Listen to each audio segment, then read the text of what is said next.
Bienvenue dans cette nouvelle édition du QG News. Au sommaire, fin de la visite du Premier ministre malien Soumeylou Boubèye Maïga dans le nord et le centre du pays. Le chef du gouvernement a annoncé plusieurs chantiers en vue de consolider l'unité nationale.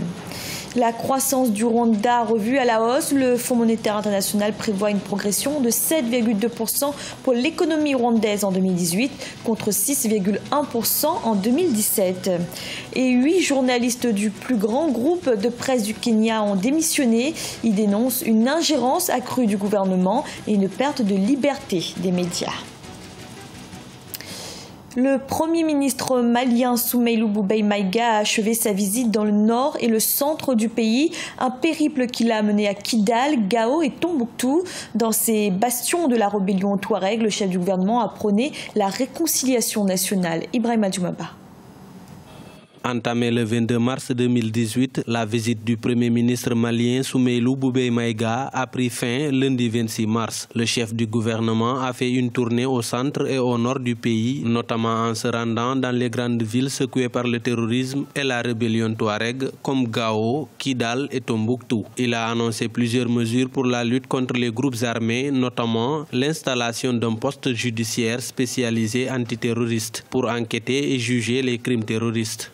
Cette annonce du Premier ministre vient après, en tout cas, l'annonce du président de la République qui avait déjà, lors de son adresse à la nation, en début 2018, avait parlé de juger ceux-là qui ont commis des crimes de sang parmi les terroristes. Le mécanisme qui va être mis en place va permettre, n'est-ce pas, de mettre en pratique l'annonce faite par le président de la République. Cela va permettre d'avancer et d'éviter l'amalgame. C'est aujourd'hui ça, tout le sens, n'est-ce pas, de ce mécanisme qui va être mis en place au centre et au nord du Mali. Au centre du Mali, Soumeylou Boubèye Maïga s'est rendu dans les zones touchées par les conflits intercommunautaires. Dimanche 25 mars 2018, il a assisté à la réconciliation entre des dirigeants Peul et Dogon à Koro. Le chef du gouvernement malien a prôné la réconciliation nationale tout au long de sa tournée. Il a promis également que l'État va désarmer de gré ou de force les milices. L'État ne sous-traite pas sa sécurité, a-t-il affirmé.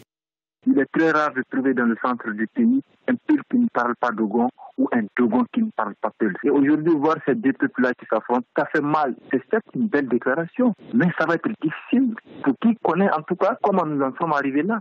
Parce que pour qu'aujourd'hui des milices en tout cas soient en possession d'armes, soit aujourd'hui en train de s'enfoncer, c'est parce que quelque part l'État n'est pas présent dans ces zones-là. L'État est carrément absent à travers, n'est-ce pas, sa force militaire. Le Premier ministre malien a annoncé des investissements dans l'éducation à Gao. Il a également promis la construction d'un pôle universitaire à Bandiagara. En rappel, le nord du Mali est secoué depuis 2012 par une insurrection armée liée à des groupes terroristes et des rebelles réclamant l'indépendance de l'Azawad. Depuis 2015, les attaques armées touchent le centre et le sud du pays, notamment la capitale Bamako.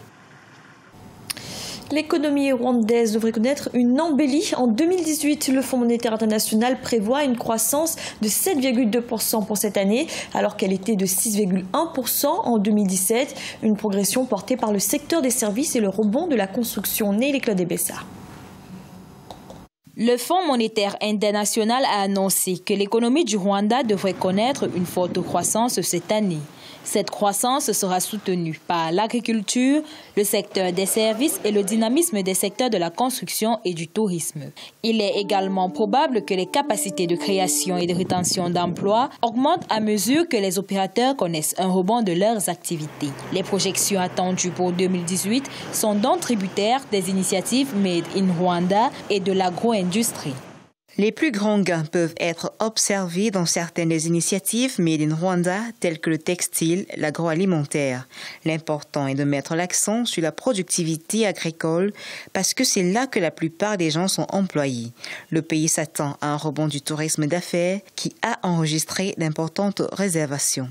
La croissance économique attendue du pays des mille collines est également portée par le secteur de la construction et l'augmentation des exportations de l'industrie minière. En 2017, celles-ci ont augmenté pour atteindre 248,5 millions de dollars contre 80,1 millions en 2016. Le secteur en phase de réforme pour attirer des acteurs majeurs ayant un fort potentiel d'investissement devrait augmenter significativement les exportations, créer des emplois et influencer la croissance. Des facteurs qui confortent les observateurs sur leur estimation de croissance.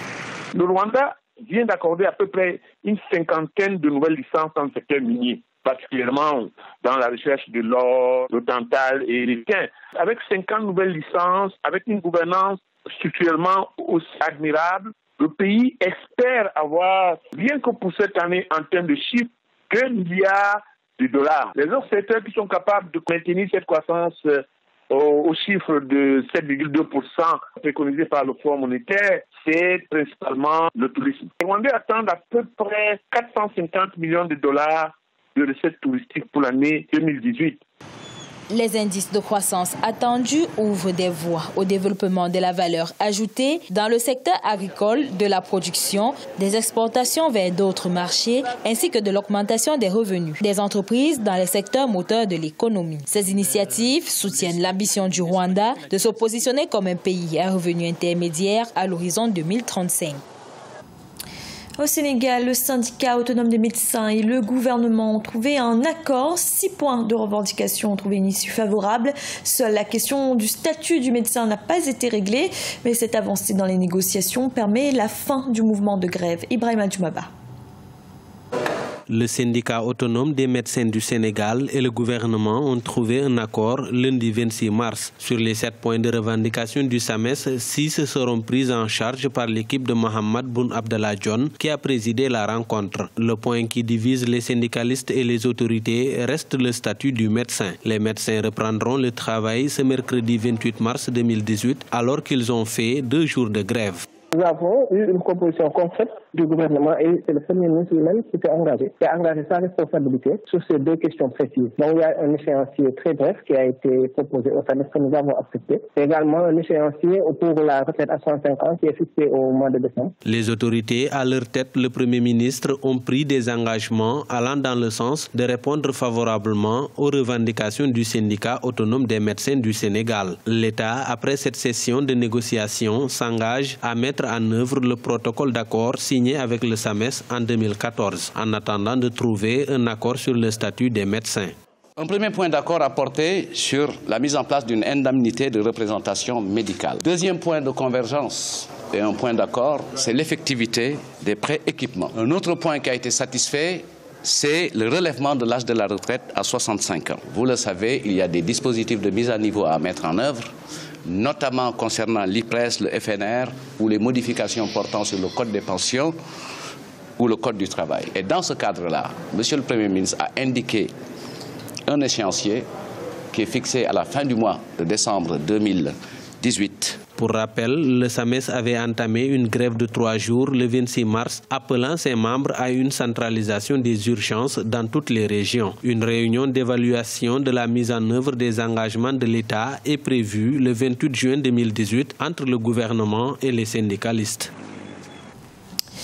8 chroniqueurs kenyans de premier plan ont démissionné ce mardi. Ils travaillaient pour le plus grand groupe de presse du pays. Ils dénoncent notamment l'ingérence du gouvernement. La veille, des journalistes avaient été victimes de violences policières. Marcel Fabamaroun. 8 chroniqueurs de premier plan travaillant pour Nation Media Group, le plus grand groupe médiatique kényan, ont décidé de démissionner mardi 27 mars 2018. Ils dénoncent l'ingérence du gouvernement et le manque d'indépendance de leur employeur, remettant en cause les libertés éditoriales de Nation Media Group. Ces contributeurs auraient soulevé la question à plusieurs reprises auprès de la direction, sans succès. Nous marquons avec respect notre refus de continuer à incarner la perte de l'indépendance éditoriale et de la liberté de la presse au sein de Nation Media Group. C'est avec regret que nous démissionnons collectivement en tant que chroniqueurs indépendants.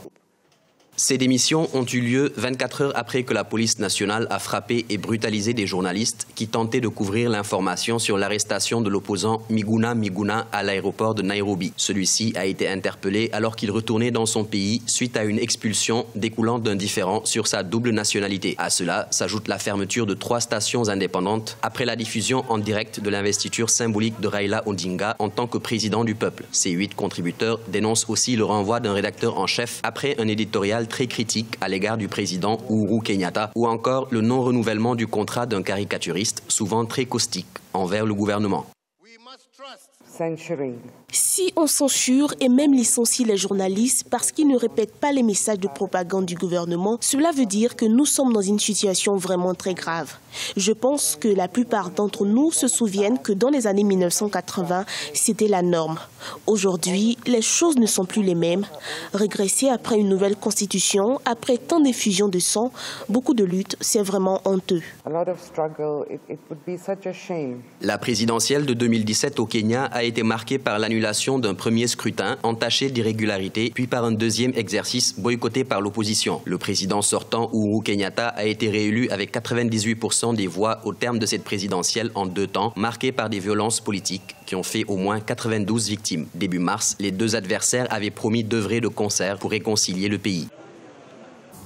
Ce journal a été réalisé par l'ensemble de la rédaction. Merci de l'avoir suivi. Retrouvez dans un instant une nouvelle édition de l'information.